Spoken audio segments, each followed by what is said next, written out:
चलिए, आपका फिर से स्वागत है आपकी हिंदी की क्लास में, जिसमें आज हम आपको बताने जा रहे हैं पाठ 22, जिसका नाम है गीता का मर्म। अभी आपने कुछ दिन पहले आपने पढ़ा था युद्ध गीता, जो रामचरितमानस के लिया गया था, किंतु अब आप पढ़ेंगे गीता का मर्म।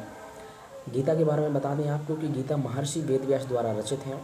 यह महाभारत का एक छोटा सा खंड है, जिसमें श्री कृष्ण के द्वारा अर्जुन को उनके कर्म के बारे में स्पष्ट रूप से बताया गया था, तथा उसमें निष्काम कर्म अर्थात कर्म करते रहने तथा फल की चिंता न करने की शिक्षा के बारे में बताया गया है।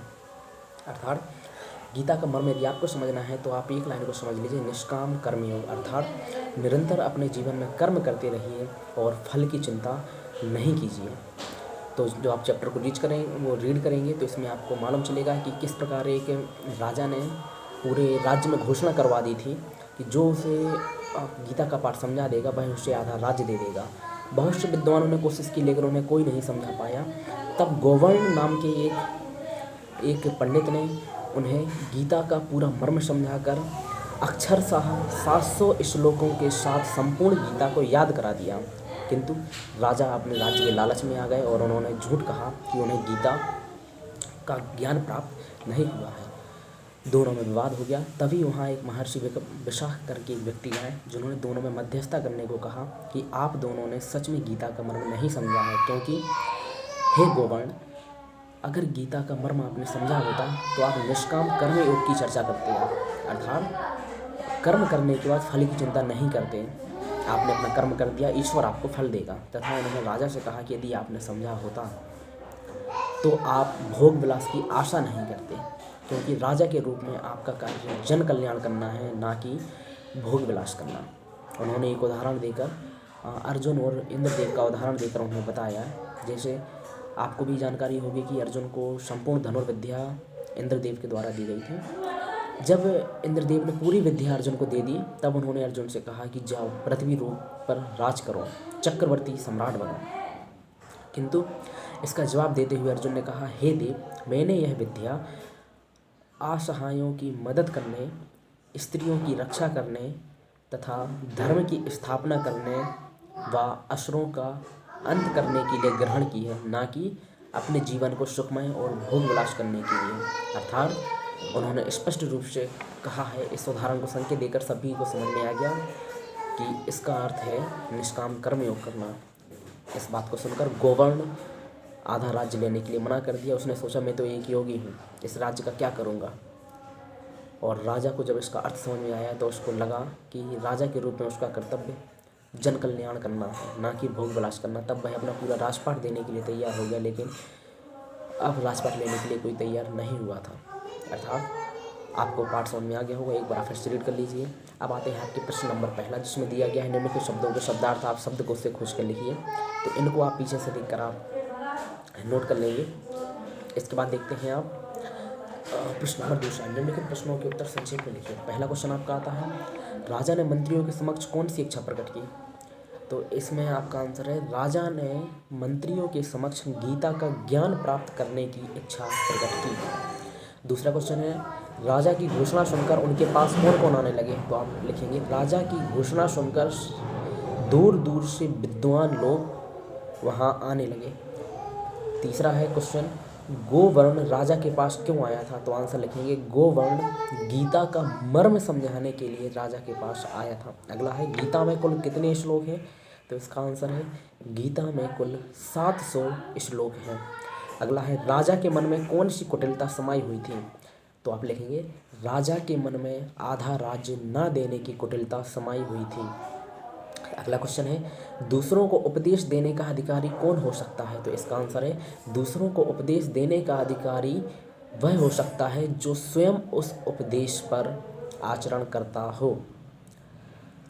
अगला है, विद्या से हमें कौन कौन से गुण आते हैं। तो आंसर लिखेंगे, विद्या से विनम्रता आती है, चित्त एकाग्र होता है, जीवन में शालीनता आती है।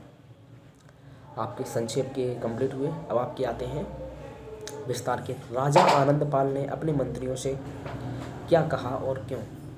तो इसका आंसर लिखेंगे, राजा आनंदपाल के मन में एक बार गीता का ज्ञान अर्जित करने की इच्छा उत्पन्न हुई। उन्होंने तत्काल अपने मंत्रियों से कहा कि संपूर्ण राष्ट्र में जो उसे गीता का मर्म समझा देगा वह उसे अपना आधा राज्य सौंप देगा। मंत्रियों ने राजा की आज्ञा का पालन करते हुए संपूर्ण राज्य में ढिंढोरा पिटवा दिया कि जो भी राजा को गीता समझा देगा उसे राजा अपना आधा राज्य दे देगा। क्वेश्चन आपका कंप्लीट हुआ। अगला है आपका, गोवर्ण ने राजा को गीता का मर्म समझाने के लिए क्या प्रयास किया? तो इसका आंसर लिखेंगे, गोवर्ण एक अत्यंत विद्वान पुरुष था। जब उसने राजा की घोषणा सुनी तब उसके मन में भी राजा को गीता का मर्म समझाने की इच्छा जागी और उसने यह ठाना कि वह राजा को गीता का मर्म समझा कर ही रहेगा। किंतु जब वह राजा के पास आया तो राजा ने स्पष्टतः कहा कि बहुत से लोग समझाने का प्रयत्न कर चुके हैं किंतु उन्हें कुछ भी समझ में नहीं आया। अतः श्रीमान, ना तो आप अपना समय नष्ट करें ना ही मेरा समय नष्ट करें। Full stop. विनम्र अनुरोध करने के बाद अंततः राजा मान गए।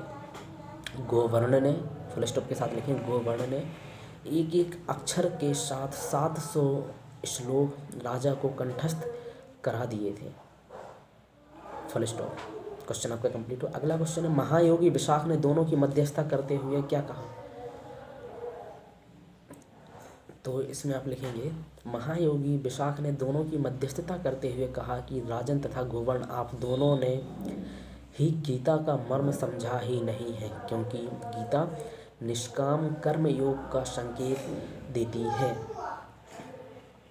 अर्थात यदि आपने समझा होता तो गोवर्ण, आप राज्य को लेने के प्रपंच में ना होते तथा राजा, आप राज्य को ना देने के प्रपंच में ना पड़े होते। उन्होंने इसके अर्थ को समझाते हुए कहा कि विद्या ग्रहण करने के बाद व्यक्ति के अंदर विनम्रता आती है, उसका चित्त एकाग्र हो जाता है तथा उसके मन में शालीनता उत्पन्न हो जाती है। उसकी समस्त तृष्णाओं, मोह माया का अंत हो जाता है। मात्र विषयों को जानना ही सच्चा ज्ञान नहीं है, पढ़े हुए को चरित्र में उतारना ही सच्चा ज्ञान है। क्वेश्चन आपका कंप्लीट हुआ। अगला है क्वेश्चन, अर्जुन ने इंद्र से अपनी विद्या का उपयोग किन किन के लिए करने के लिए कहा है? तो लिखेंगे आंसर, अर्जुन ने इंद्र से अपनी विद्या का उपयोग सत्य व न्याय की रक्षा, दुष्टों से संसार की रक्षा, नारी की रक्षा, असहायों की सहायता करने के लिए कहा है। अगला क्वेश्चन आपका आता है, राजा आनंद पाल के मन में किस प्रसंग को सुनकर हलचल मची और क्यों? तो आंसर लिखेंगे, जब महायोगी विशाख के द्वारा इंद्र और अर्जुन के उवाच को सुना तथा जब उन्होंने इंद्र और अर्जुन के उवाच को सुना तब उन्हें गीता की प्राप्ति हुई तथा उन्होंने संपूर्ण राजपाट गोवर्ण को देने की इच्छा व्यक्त की। Full stop. तब गोवर्ण ने सोचा कि मैं तो एक योगी हूँ, इस राजपाट का क्या करूँगा, और उन्होंने इसको लेने से मना कर दिया। आपका क्वेश्चन का आंसर कंप्लीट हुआ। अगला क्वेश्चन है, इस कहानी से आज का विद्यार्थी क्या सीख ले सकता है? यह क्वेश्चन आपके लिए है स्पेशली। तो उसमें लिखेंगे, इस कहानी से आज का विद्यार्थी यह सीख ले सकता है कि उसे सच्ची ईमानदारी के साथ सही शिक्षा प्राप्त करनी चाहिए। साथ ही उसे यह भी समझ लेना चाहिए कि शिक्षा प्राप्त करना मात्र जीवन में धन कमाने का साधन नहीं है, अपितु एक अच्छे व्यक्ति बनने, सद्गुणों को ग्रहण करने तथा अपने जीवन में अच्छे मार्ग पर चलने का गुण है। इस कहानी के द्वारा विद्यार्थियों को यह संदेश दिया गया है कि लोभ और लालच से सदैव दूर रहना चाहिए तथा निष्काम कर्म करते रहना चाहिए। इस तरीके से आपके सारे क्वेश्चन कंप्लीट होते हैं। अगला आपका आता है, इसमें किसने किससे कहा का नंबर का है, मुझे गीता का ज्ञान प्राप्त करना है। जो आप पाठ को पढ़ेंगे आपको पता चलेगा कि राजा ने मंत्रियों से कहा। दूसरा आता है राजन आप लोग बस ऐसा कह रहे हैं, तो इसका आंसर है गोवर्ण ने राजा से कहा। अगला है आप अपने दिए हुए वचन से पीछे हट रहे हैं, तो इसका फिर से आंसर है गोवर्ण ने राजा से कहा। अगला है धृष्टता क्षमा करें देव, विजय यश और राज्य भोगने के लिए मैंने धनुर्विद्या प्राप्त नहीं की है। इसमें अर्जुन ने इंद्र से कहा। अगला आता है आप दोनों ही गीता के मर्म को भलीभांति समझ गए हैं। महायोगी विशाख ने गोवर्ण तथा राजा से कहा। इस तरीके से आपका पाठ 22 भी कंप्लीट होता है। अब आपका केवल पूरी बुक का केवल एक पाठ बचा है जिसका नाम है पाठ 23 डॉक्टर हरी सिंह गौर। तो आपको अगली वीडियो के साथ मिलेंगे, तो अच्छे से देखते रहिए, प्रत्येक क्वेश्चन को अच्छे से नोट करते रहिए। कहीं भी कुछ भी समस्या आती है वीडियो में कमेंट कर दीजिए या आप डायरेक्ट कॉल कर सकते हैं। नंबर आपको मालूम है 6261886156। चलिए आपसे मिलेंगे अगली वीडियो में। धन्यवाद।